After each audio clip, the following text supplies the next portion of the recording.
All right, we are seeing the last few people trickle in, and so we're going to go ahead and get started. Hi, everybody. My name is Molly Lord, and I am a digital marketing and event specialist with Scrum Alliance. Seeing the last few people trickle in. I am streaming on YouTube and I can hear myself, which is a bit distracting. So thank you everybody for coming today. We are so excited to have you join us for our third Advancing Leadership Agility webinar. I am joined today by Kate McGaugh and Anu Smalley, two of our wonderful certified Scrum trainers and Cal educators who are going to be sharing a bit about unconscious bias with you today and how you can really identify it and correct it from the top down. And so I'm going to pass this over to them. Thank you so much, Molly, and welcome everyone to this webinar. We're going to talk about unconscious bias from the top down. And your presenters today, as Molly said, I am Anu Smalley. I am a certified Scrum trainer and an enterprise coach, and I am the president of Kapala Consulting Group. And my co-presenter today is Kate McGaugh. Hi, everyone. Welcome to the webinar. My name is Kate McGaugh. I am a certified Scrum trainer and certified team coach. I'm the president of the Brain Trust Consulting Group, and I'm certified Scrum trainer and happy to be joining you here today. Wonderful. So why this topic? Why did we figure that? Why did we want to talk about this topic? So over the last year with the pandemic, we have seen, Kate and I have seen with our clients, with our families, with our lives, how important it is to get everybody on the same page, to understand that unconscious bias exists in everyone. There is nothing wrong with that. It just is. We need people to understand what it is, and we want to share with you some unconscious biases, and we want to share the impact of being able to help people mitigate these unconscious biases on their team. So that's the reason why we chose this topic for the webinar. I love this saying, if you have a brain, you're biased. So if you're listening to us and you have a brain, you are biased. And that's why this topic is so important. So unconscious bias and leadership, what's the relationship between these two? So as humans and as leaders, we all have biases. And when these biases are not looked at, understood, and mitigated, they can negatively impact every relationship we have with team members, with people in the organization, with friends, with family. Just acknowledging that we have bias is not enough. That is step one, right? We need to say, yes, I have a bias. But then to move beyond that and create what we call it, this inclusive leadership, we need to be able to look at our workforce. Our workforce is diverse, multi-generational, multicultural, multi-regional, multi-race workforce. And we need to figure out how can we be inclusive. And inclusive leadership starts with understanding, recognizing, and mitigating these unconscious biases. So inclusive leadership, this is a great definition that as Kate and I were trying to figure out some information, we came across this definition. Inclusive leadership are leaders who are aware of their own bias and preferences, actively seek out and consider different views and perspectives to inform better decision making. So it's not enough to know that you have a bias, you have to actively seek out different viewpoints so that you can make good decisions. These inclusive leaders, they see diverse talent as a source of advantage and not as a source of work to be done. They look at this diversity as something that will drive the organization and the team to success. That's why this topic of leadership and unconscious bias, we believe, is so important. So let's explore 6 of the signature traits of inclusive leaders. So the first trait we want to look at today is visible commitment. And by visible commitment, we mean as leaders, we articulate authentic commitment to diversity. Anu's mentioned this already. We challenge the status quo. We hold others accountable, and we make diversity and inclusion a personal priority. So we've got to have visible commitment. The second trait of an inclusive leader is one of humility. They are modest about their capabilities. They admit when they've made mistakes, and they create a space for others in their organizations to contribute to the overall success of the organization. Number three, which is where we're really going to focus for the rest of this webinar, is awareness of bias.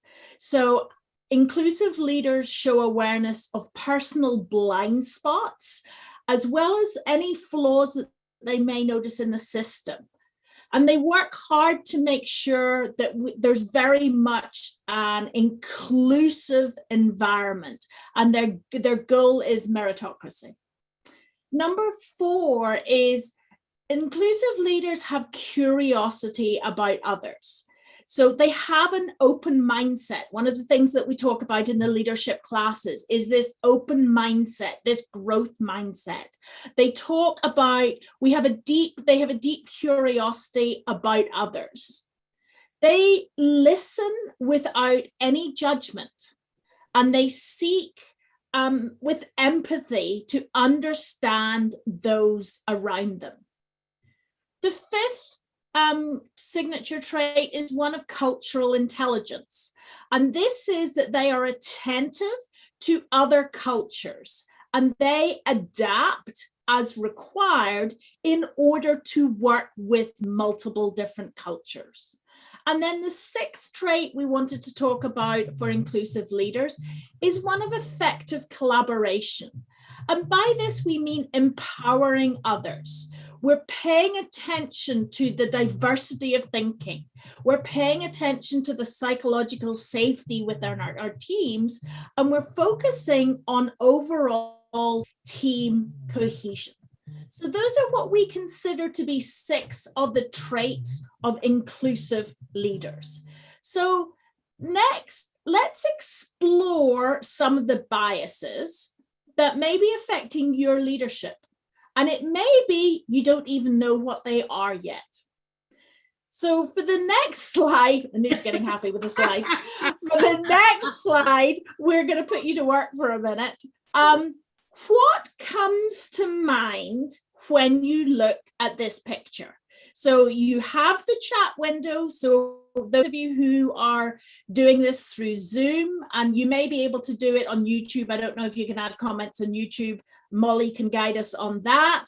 But put in chat or in YouTube, what comes to mind when you look at this picture? Lovely messages coming back. The first one is, the world is full of colors. Another comment is youth. Face mask. Diversity. Colorful. Yeah. Lots of colorful. Lots of colorful, lots of mask creation, COVID times. Everyone has a mask. Yep. Pandemic. COVID. Yeah. I love the comment about I can't see their faces. That's a good one. Mm-hmm. People are being responsible, all colors. Same but different. Yeah. Safe. Where the old people. and also mostly women, someone noticed, but not only mostly women with long hair. I love the United Colors of Benetton. Yes. That's a good one. Exactly. I love it. Okay. So a lot of different things that are triggered when we see images. And some of these we will be talking about with the biases as we go through the rest of the session today. But we all look at the same picture, and we're all taking different things away from the picture. Sorry, I got stuck with I realized suddenly that I cannot read through 99 chat messages, so I need to give up on the chat window. But Yeah. that was absolutely brilliant. I love some of the comments in there. There was one comment that said something about they're all human. Yeah. And I thought that was really beautifully said. Yeah. All right. So you get the idea of the fact that as we see this picture, each one of us comes from our own perspective, our own point of view to come up with the comment you made in the chat window. So here's the thing. Did you know that our human unconscious mind makes 90% of our decisions without us knowing it? And our brain processes about 11 million decision points every second. That's why they say the brain is the best computer ever. Right? But our brain is constantly working. But because we have this knowledge, because we have this past experience, we make shortcuts. And a bunch of us said, oh, women with long hair, because I'm a woman, I have long hair, I relate to that better. Oh, lots of colors. If you were colorblind, that would not be one of your preferences. That would not be one of your past experience to speak from. So our brain is constantly making choices. And our brain is helped by these past memories. And that's what we mean by the unconscious choices, unconscious biases. Our brain makes assumptions, and you know what they say about what happens when you assume. So we do not want to be that person. Hence, we are going to talk a little bit about these unconscious biases. So this was a long lead into what are we going to talk about today? We are going to understand what is unconscious bias. We've got a flavor of it. We're going to explore some of the most common types of unconscious biases. There are lots of out there. We're going to cover 5 of them. We're going to go a little deep in there. And then we are going to identify some ways that we can try to mitigate unconscious bias. So that's our plan for the next, 40 minutes or so. Yeah. So what is unconscious bias? Let's talk about a little bit about, I'm going to spend a minute on this. Unconscious biases are also known as implicit bias. This is underlying attitudes, stereotypes that we unconsciously attribute to other people or groups of people, because that's what we know of, right? That is how we understand the world. Our past experiences make sense of the world for us. That's what an unconscious bias is all about. This is the underlying attitudes and stereotypes. How do you collect unconscious biases? Because you breathe, because you have a brain, you collect unconscious biases. Every experience in your life adds to something. And we're going to talk through some of this so that it makes more sense about what is unconscious bias by looking at some of the most common unconscious biases that exist there. So these are the 10 most common types of unconscious bias. Everything from confirmation, affinity, stereotype, authority, and blind spot. And those are the 5 that we've chosen to focus on today. But we also need to remember there are things like normative bias, halo effect, pessimism, optimism bias, and also attribution bias, and many, many more out there. But we're going to focus on the 5. So the 5 we're going to cover today, and I'm going to cover these briefly, and then Molly's going to do a poll for us, and then we're going to do a deep dive into each of them. So the 5 we're going to look at today are, first of all, confirmation bias. And as I'm reading through these, I'm going to ask you to think, which of these unconscious biases do you feel you exhibit most? So I'm going to talk about the 5 at a high level. And then when I finish this slide, I'm going to get Molly to launch the poll so that we can see which of these 5 you feel you exhibit most or more than what the others. So the first one we're going to look at is confirmation bias. So we see the world as we are. So as Anu said, we saw long hair in the picture, so that was confirmation bias. It also crosses the line. It's also affinity bias because it's like me. Stereotype bias, it's based on one person. We assign the group of people the same trait. So we've also got authority bias, which is more often influenced by the opinions of authority figures. And then we have the blind spot bias. That is, we don't have any biases. We think we don't have any biases. So those are the 5 different ones we're going to cover today. And I'm going to ask Molly now to launch the poll. But of these 5, which one do you feel you exhibit the most? So you should be able to click on the poll question and then it should tabulate the results for us. Which one do you resonate with most, Kate? I think probably the blind spot. I mean, I think until a couple of years ago, I would have thought, oh, I don't have any bias. Yeah. But over the last 2 years, unfortunately, it's become incredibly apparent that I have a lot of unconscious biases, which is a great opportunity for growth, but I like some of the steps that we've done to try and mitigate some of that. We'll talk a bit more about that later on. Yeah. All right, let's see. I'm not sure where. So we are going to go into the details on these biases. This is just high level view. We're going to dig into each one of these. So hopefully by the time we get through it, you will know the difference between these biases. So I'm not sure how polls close. Molly, we're going to look to you to help us with that. We've got a few more votes coming in. We're about 400 out of 500 people here. I'll close it in about 10 seconds. All right. Okay. Yeah, I think for me, as I've grown through these biases. Mm-hmm.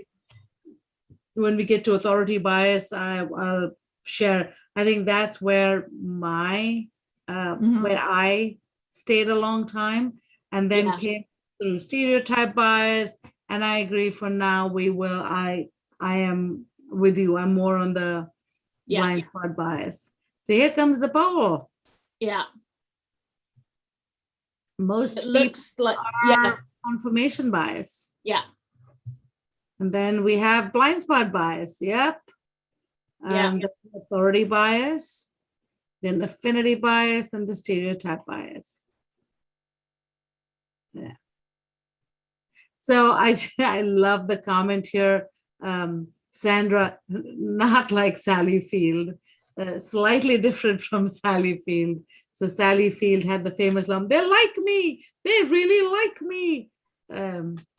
Thanks for clarifying, because some of us were completely oblivious as to what that reference was. So yeah, I can tell you the story later, Kate. So perfect. Let's start looking into the deeper. Let's get into the top 5 that we talked about. So the first one we're going to cover is confirmation bias. The confirmation bias, we see the world as we are. So the confirmation bias describes our tendency to notice, focus on, give more attention to things that fit in with our current beliefs. And I believe in this, so I'm noticing things. A very common example of this is if you buy a blue BMW, you're going to start seeing a lot of blue BMWs on the roads. They always existed, but now this is part of your belief or part of your world. You're going to notice more. This particular bias is a cognitive shortcut that we use when gathering and interpreting information. Evaluating every piece of evidence takes a lot of time and energy. So our brain says, oh, I know this, so I'm going to connect with this faster so that we make a connection. One of the examples that I often like to talk about confirmation bias is, who do you follow on social media? You follow the people who share your viewpoints. Most of us do. We don't listen to the people on opposing ideas. We don't like to do that. There are people usually think of the example of people on two sides of the issue. They hear the exact same story, but they walk away with different interpretations, the things that they feel validate their point of view. This is what confirmation bias is. All right. So we're going to show you a quick poll. We may or may not ask you to put it in the chat window because we are not trying to open up a political debate.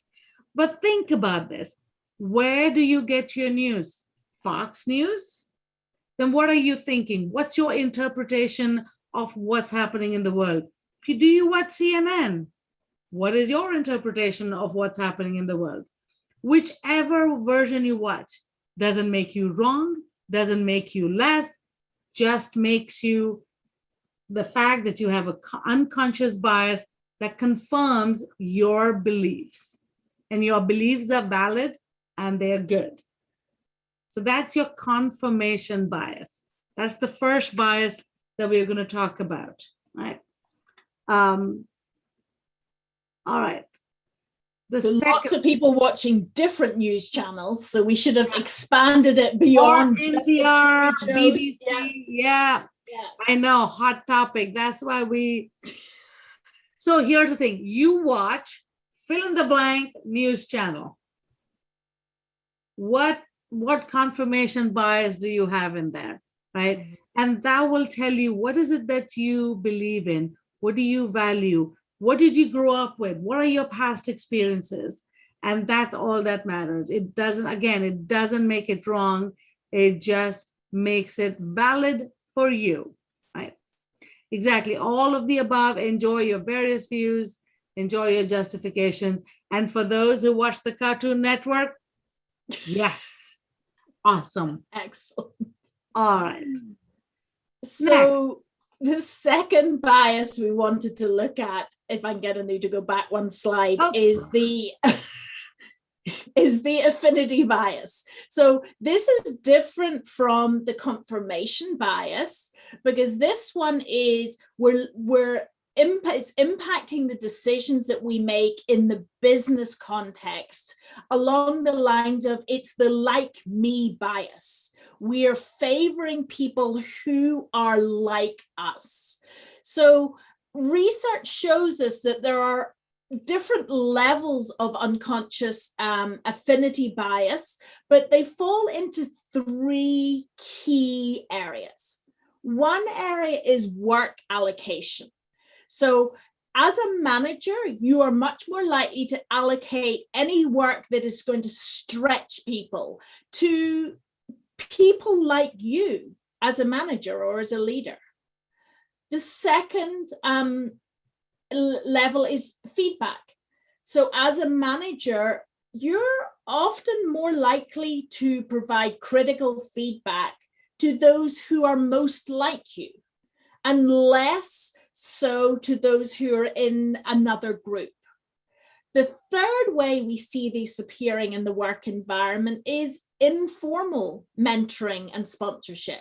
Again, as leaders and managers, we're more likely to offer informal support to those who are in our existing social networks.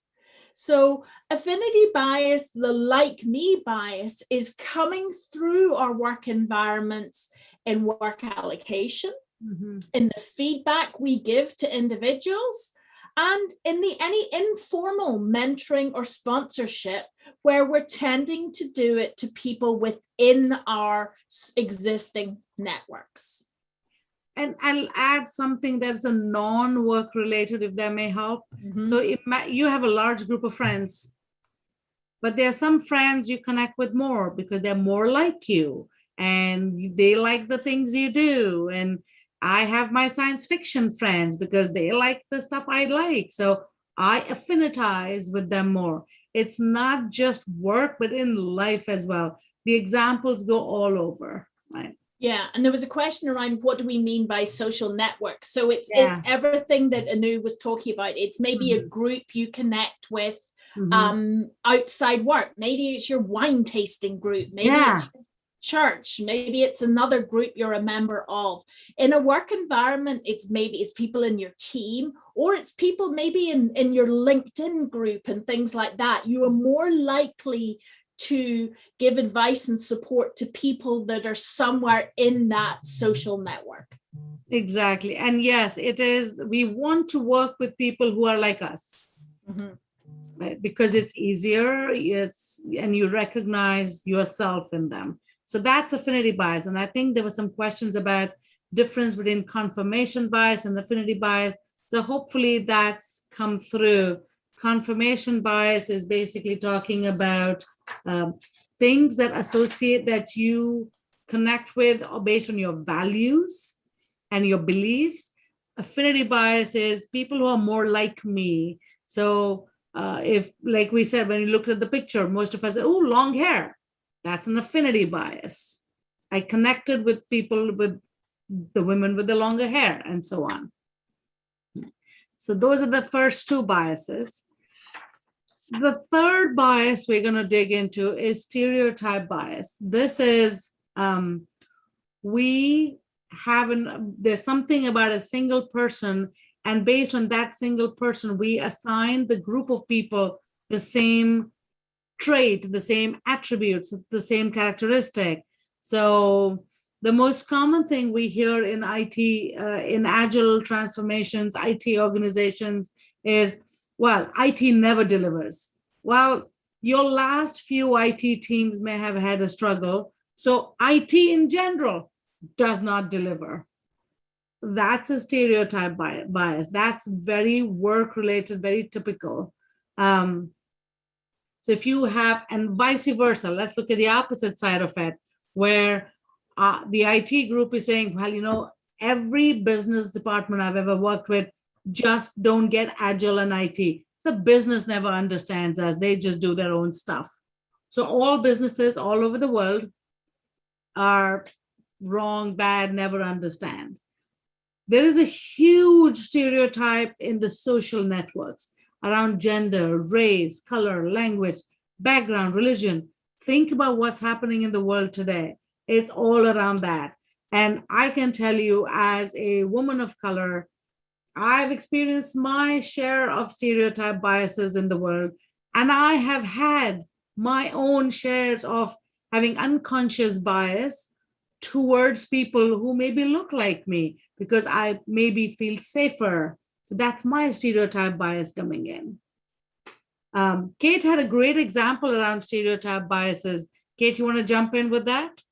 Yeah, and as I'm thinking about this now, I'm wondering whether it was maybe even more of the affinity bias, but it would come in both. And that was hiring someone because they've worked at the company you previously worked at. Maybe they did a similar role to you, so they must be good because they understand. And if you're a good fit for this organization, then maybe they're a good fit as well. So I think when I've done that once, I've done that. It was, I think, probably affinity and stereotype together. Yeah. And I love what somebody is saying in the chat window, that everybody has a stereotype bias to a certain degree. Absolutely. And yes, there should be a methodology or framework bias. We should make one up for that, right? And I like this one, sort of hiring someone who came from a particular university. Yeah, exactly. Yeah. That can be both a stereotype and an affinity bias that goes into play there. Yeah. Awesome. So that's number 3. We're going to move to number 4. And number 4 is authority bias. And this is one that the boss, we anticipate that our boss or our senior leaders are always going to make better decisions because they're more senior. So maybe we don't challenge them. We trust them and we're influenced by the decisions that authority figures make, whether it's our parents, whether it's our boss at work, whether it's the leader of a social group we're a member of outside. So that is one way that authority bias is important. And I think, Anu, you had an example here as well.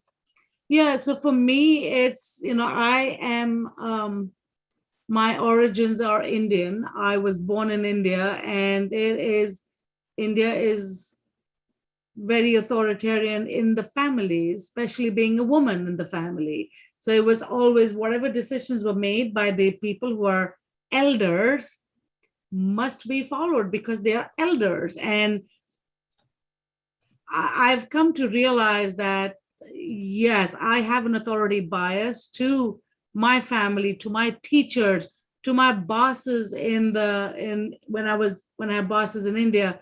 And similarly, when I have team members in India, they have an authority bias towards me because they just assume I'm going to make the right decisions.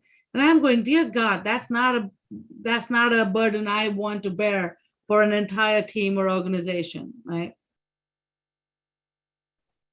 And then I think one of the things we had talked about was one of the authority biases is, imagine if your leader asked you to get something done by a certain date and you don't agree that that is the right time box for it, but you still push it onto your team. That's an authority bias. And Anu, I think it's like an interesting questions come up in chat. Do you consider all biases negative? Nope, not at all. There are, every bias that we've talked about has the good and the bad. Mm-hmm. Nothing is always bad. Nothing is always good. It just is. Our job is to recognize that it is, and what we do with it is maybe what is negative or positive. Mm-hmm. I may have a stereotype bias, for example. I'm going to go back to that and say, maybe if I'm in a hiring position and I choose to hire only women of color, is that good? Is that bad? I don't know. But that's my bias showing in. If I now ignore a good candidate, now I'm becoming negative. But if I'm focused on increasing diversity, that's positive. So it's how you use your bias, recognize, and what do you do with it that makes it good or bad. Mm-hmm. Lots of messages about military. Yep. Yeah. Belief in science or leaders of science. That is an authority bias. These are people who know more. So we believe they will make the good decision that we cannot because we don't know enough. Yeah. So let's look at number 5 then, because I think this is where we're going to spend some time as leaders today. Yeah. And this starts with the whole thing was, I'm not biased. By the fact was that the second most popular one on the poll we did? Yeah. Okay. And I'm saying the minute people say, I'm not biased, that means you for sure are biased, right? Mm-hmm. Here's an example. And I've done this so many times. There is an assessment that Kate and I took, which is called our Saboteur assessments. And we use that in our Cal 2 program. So we both took the Saboteur assessment. We didn't like the Saboteur assessment that came back, we chose to tell each other we should take it again just to confirm it. But let's be honest, I didn't like what my Saboteur showed up. So I took it again because I don't have those saboteurs. I'm awesome. I'm great. Think about, I remember my husband did this once. He took an IQ test somewhere with one organization, and it showed him to not be where he assumed he was going to be. And he said, that's all wrong. I'm going to go find a different assessment. And that assessment gave him the right number. And he said, yep, that's the right IQ test. That's a blind spot, believing that I have no biases and we only see biases in others because we don't have any biases, right? So that, and this is the bias we are going to focus on for a little bit from now. So let's see. Kate's going to take, no, I'm going to take this one. So here are the top 6 blind spot biases, and this is fun for us. The first one was, being afraid to ask for help. As a leader, this is one of the things I've learned in my career. As a leader, if you don't know, don't be afraid to ask for help. So going it alone, I am a leader, so I must know every answer. That's a bias. That's a blind spot bias that I need to know. Being insensitive of the impact of your behavior in others, being unaware of how you show up. So you show up and you say something and everybody in the room is going, seriously? And you're going, what? Blind spot bias. I know everything and my opinion is the right thing because that is the only thing that exists. I'm sure you know people who think that way. See what I just did? That's my blind spot bias. I assume you know people and I don't. Blind spot bias. Treating commitments casually. This is something that I know Kate and I talked about a bit. And this is where when you're looking at people who don't show up to meetings on time, who don't do the work they've committed to do, they treat commitments casually. It's not required. But when it comes time for others to do the same for them, they want them to be committed 100%. So that's a blind spot bias. I always show up on time to meetings. Oh, do ya? Not taking a stand, being completely wishy-washy. This, and you see a lot of this blind spot in newer leaders. I don't know what I don't know. I'm going to just sit on the fence till somebody pushes me over. And then finally, tolerating good enough. I know as a leader, as a trainer, as a coach, this is something that Kate and I have discussed, that this is like, how can you be okay with this? How can you look at some work that's being done and not see that it is not up to standards? So this could be a peer leader who may be talking about, oh, my team is brilliant. And you're going, really? No, their work is not up to par. That's an unconscious bias, a blind spot that they have. So these are the most common blind spot biases. And we're going to have a poll now. We're going to get Molly to launch a poll again. But the poll this time is, which one of these blind spots resonates with you most? So think about either yourself or think about others in your organization. Which one of these 6 resonates with you most? So we'll give everyone a couple of minutes. And I'm just reading through notes here on the chat window. Okay. Seeing what we have here.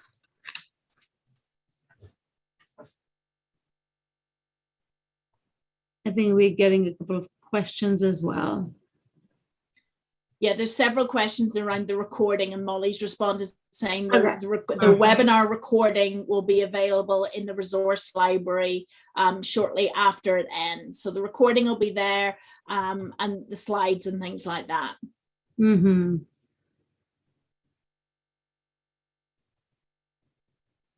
And James put the the assessment for the saboteurs. That links in there as well. People are looking for that. Yep.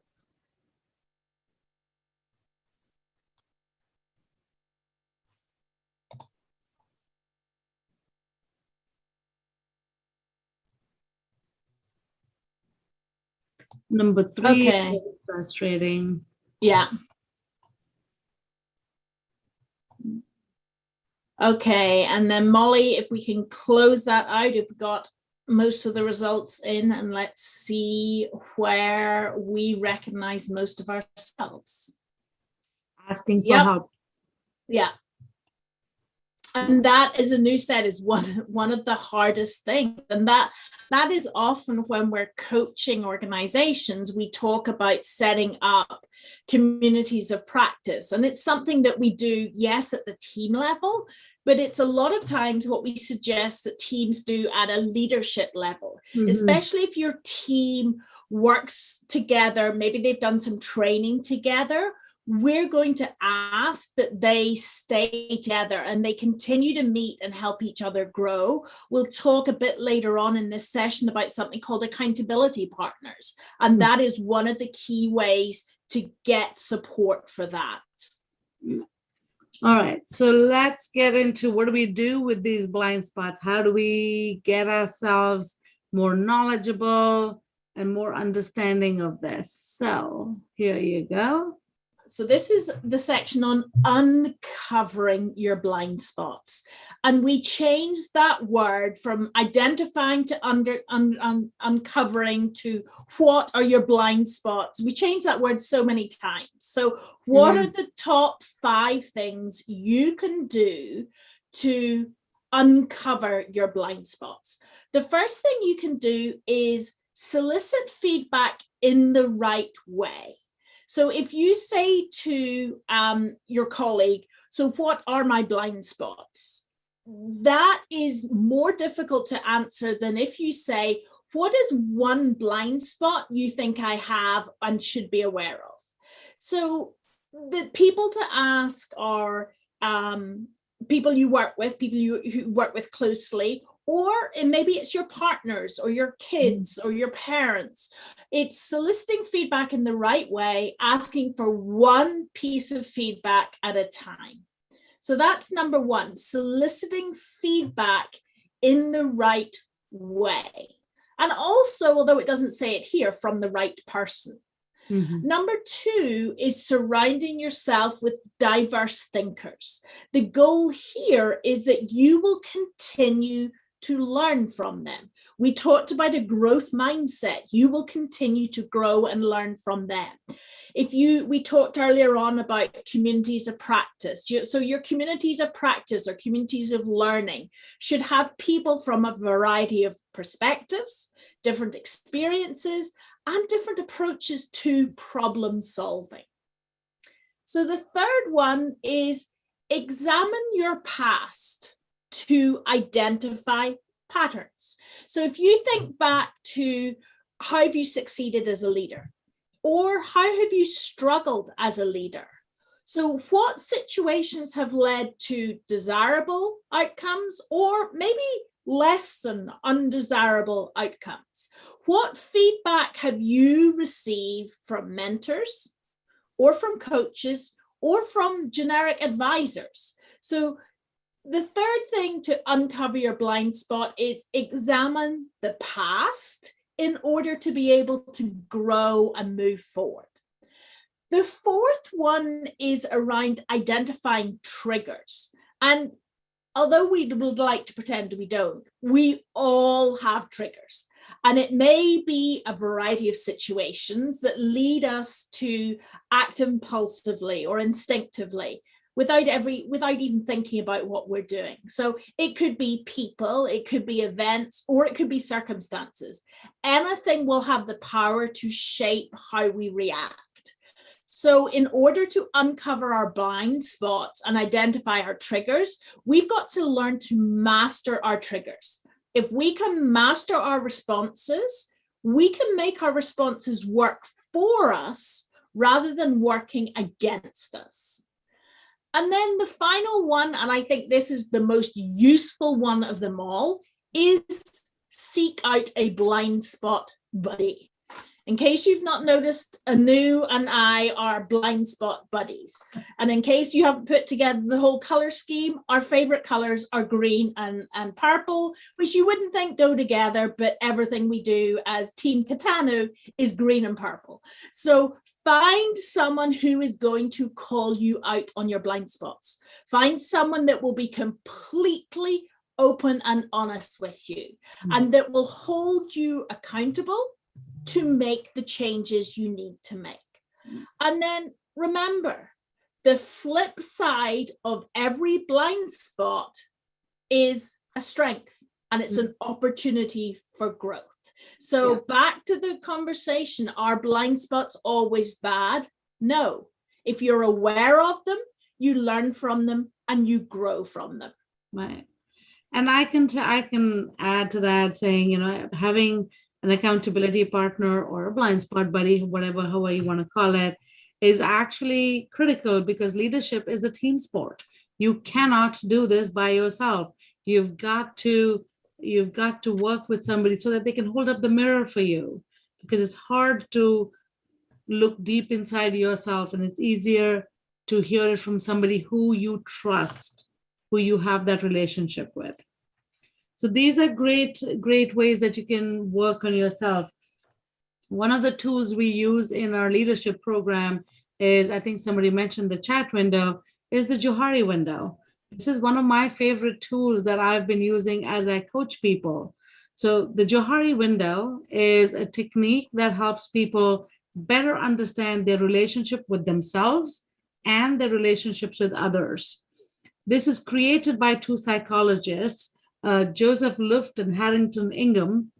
They created this in 1955, and it is still so relevant. And I've used this with individuals, with groups, within organizations, but it is a good activity to understand the importance of focusing on self-awareness, right? So the Johari window, the way it works is it's like a window pane. So what I'm going to ask you to do, for those of you who can see my video, take a blank piece of paper and fold it into 4. So you have 4 panes, right? So you have four panes in here. That becomes your Johari window. So this is what you can do for yourself as we go through it, or you can do it later. So the Johari window, the top left is the area of yourself that is known to you and known to others. So I'm going to actually go to the next slide, because that's a better view. So imagine the window as a window to yourself, knowing you. And at present, your window looks like 4 equal panes, right? Open, blind spot, facade, and insights. The open area is the part of ourselves, our own attitudes, beliefs that we are aware of, and which everybody else is aware of as well. We move around in this area with complete freedom. We're open books. It's all good. So for me, for Kate and I, we walk through the 4 areas of the Johari window. And for me, it's about what I say is what I do. I am black and white. My integrity, my word means something. Integrity is key. For Kate, if you ever met Kate, if you know her anything, a bit, she is a servant leader to her roots. And that's an open book. Everybody knows about it. If she's a Scrum Master, a coach on your team, she is the mama bear. So don't F with her team. That's the thing with Kate. Open book. Everybody knows about it. The facade, or the hidden area, is the area that is known to me, but not known to others. So this is that area where we hide from others. We're not comfortable sharing this with everyone else. Kate and I have a secret to share with you that we will share now, because not many people will know. We are certified Scrum trainers and coaches, and we show up and we talk at conferences. We all put together, but you leave the 2 of us together. We've been known to hang out in hotels when we are training together in the evenings, complete slobs. We stay in the room, we don't leave. We sit in our pajamas, we watch reruns of NCIS. We are not always go, go, go, right? You leave us alone. That's the other side of us that we don't normally shout out from the top of the roofs, right? So that's the facade. That's the thing we watch. And for all of the diehard Gibbs fans, booyah. Right? So then you have That's right. Everyone's coming out of the woodwork now. Me too. Exactly. Gibbs rules, absolutely. Then you have your blind spot. These are things that we don't know, but others know. So this is where your accountability partner shows up, right? And Kate always tells me over and over again, that I do not understand the power of my voice and what good it can bring to teams, organizations, and to the world. And I keep telling her, you don't step into your power often enough and you're not reaching your full potential. So these are things that are hidden from us but known to others. And the final one is the insights, the unknowns. I don't know this about me, others don't know about me. So we do work on ourselves to gain insights, to learn more about ourselves. So what do we do with the Johari window? The window might look like this, 4 equal parts of the pane. Our goal as humans is to make it look like that. Minimize the facades, minimize the insights, make the blind spots as small as possible so that the open part of the pane is the biggest part of you. That is open book to everyone. This is where your authentic self shines. You are who you are all the time. So this is what we use in our leadership program as well to help leaders understand how do you grow yourself? How do you recognize yourself? So Anu, I think it might be useful if we go back to the Johari window pane. So this one, and then I would like to invite everyone to grab their piece of paper. And if you've not written anything down as Anu went through this, take a minute and jot down something that might be known, something in the open field. It's known to yourself and it's known to others. Something in the hidden pane, it's known to yourself, but is not known to others. And then something in your blind pane, something that is not known to yourself, but is known to others. And you may not be able to fill that one in now. That is maybe your homework when you finish this webinar, is go and ask someone, what would you consider is my blind spot? And then the unknown, we're probably not going to have anything there because we don't know what we don't know. And that's where, as somebody said, coaching is great, because if you work with a coach, that's when you get, oh, I do that, don't I? Oh my God. And then that moves into a blind spot or a hidden spot. And then you move it up into the open pane. So if we bring all of this together, we have a question for you. And I'm going to get you to put it in Zoom chat. And we're also going to encourage you, when Molly posts this in the on the various different LinkedIn channels and things like that afterwards, I'm going to encourage you to continue the conversation there. Mm-hmm. But based on everything that we've covered, we've talked about inclusive leadership, we've talked about the different types of bias, we've concentrated on the blind spot bias, we've talked about the Johari window. How can leaders encourage a diverse workforce and address their unconscious biases? So how can you as leaders encourage a diverse workforce and address any of your unconscious biases? So take a minute and put down in the chat window anything that springs to mind now. Yeah. Self-management and feedback, that's awesome. Yeah, being aware of your biases is another great one. Sort of transparency. Yeah, seeking anonymous feedback. Mm-hmm. Open communication. Self-awareness. Listening. Psychological safety. Treating people as individuals. Openly challenging biased decision-making. Remove names from resumes. Mm-hmm. Great idea. Actively sponsor someone who is different from you. So a lot of really good ideas. And I'm going to ask that you continue to come up with ideas. And when you do see the link from Molly, add any other ideas to that.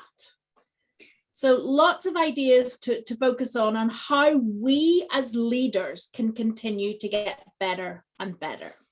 Wow. So this is great. I know. Molly, we're going to be able to save the chat, right? That's where I was going next. Molly, can we save this chat? Yes, you can. I will. Okay, perfect. Awesome. So, and Molly, if you can get that to us, we can add it to a slide. So it's all in one slide for everyone when we PDF it after this. Perfect. And then Okay. because we have a few minutes, we have a couple of the questions in our Q&A that I was just going to throw out to you guys. I think you covered this a little bit when you were talking about the biases, but someone asked, what are the positive values of biases and what are the examples of that? What are the positive values? Is that what you said? What's the positive side of having biases? Is there any situations or examples where biases are actually helpful and not harmful? I think for me, while it may appear harmful, it is the growth that happens from it that is the positive side to it. So if we understand what our biases are with the big if, and if we are willing to change, it becomes, we can turn it into a strength from there. And also think about, if you're looking at all the positive bias values can also be, if you understand your bias and you understand other people's unconscious bias, it might help you connect more, build more psychological safety in there as well. So it's like I said earlier, unconscious biases are not good or bad. Yeah. What you do with them is what could be called good or bad. And someone put in the chat, authority bias, for example, a doctor. This could be a positive one. We want to defer to our doctor and do as we're told. Yeah. Okay, Molly, did you have another question? Yes. Does distrust of authority fall under the same category as authority bias, or is that considered different? Distrust of authority. So distrust of authority is slightly different. Authority bias says, my doctor, I have a doctor, they're a doctor, they're a leader of science, I will trust everything they say because whatever they say must be good or must be right. If I have distrust in my doctor, I would be doing the complete opposite. I'd be saying, what the heck does my doctor know? I'm not going to listen to them. So there is a difference between distrust of authority and authority bias. Actually, it's probably an opposing view there. Authority bias is, it doesn't matter because they are in authority, I will believe what they say. Right. And then this has come up a couple times. People are just wondering if you would be willing to add some information about the 5 biases you didn't cover in the slides. So yes, absolutely. Because we had them created to start with, but we knew we were going to talk for too long, so we had to cut them back. We have the slides already. We have the slides already, so absolutely. So as we close out today, I'm going to ask that if Anu can take us to the next slide, your ticket out today is, as a result of what we have covered today, what are you taking away to do differently? So what are you taking away to do differently as a result of what you have heard today? So if you don't mind, pop that into chat. And Molly has put in there the link to remember to claim your Scrum education unit for this event. Molly will be sharing the slides. We will add back the biases that we did not cover. We will make sure all of the links are available in one slide. And we will include the content from the last slide where we asked you for what we as leaders are going, how we're going to encourage a diverse background. So, and then the ticket out. What are you taking away to do differently? Lots of good stuff here. And yes, I agree. This should be a 2-hour session. So speaks my bias. So speaks my bias. Yeah. Blind spot buddy, Johari Window. Challenge myself, be more aware of biases. Examine my decisions. Yeah. Lots of great work. I now realize I have a blind spot bias. I love that. If nobody takes anything else away from today, it's understanding that we may have a blind spot bias. Mm-hmm. Yeah. Wonderful. This is awesome. Okay, so Anu and I will hand back to you, Molly, to close us out. Yes. Yes, thank you so much for everybody for coming today, and a huge thank you to Kate and Anu for taking some time out of their day to share this incredible presentation with us. I know I have learned a ton, and I work at Scrum Alliance, we talk about these things a lot. And so again, thank you. I will be sending the claimable SEU link out in the post-event email, as well as the slides and recording. It may take a little bit longer, so just hold on. It may take until tomorrow, but the email will come. And we also ask that you fill out a quick survey so we know how to keep improving these events. Other than that, I think I'm going to release y'all all to the rest of your day. So again, thank you for coming, and we will see you at next one. Thank you, guys. everyone. Thank Bye. you. Bye.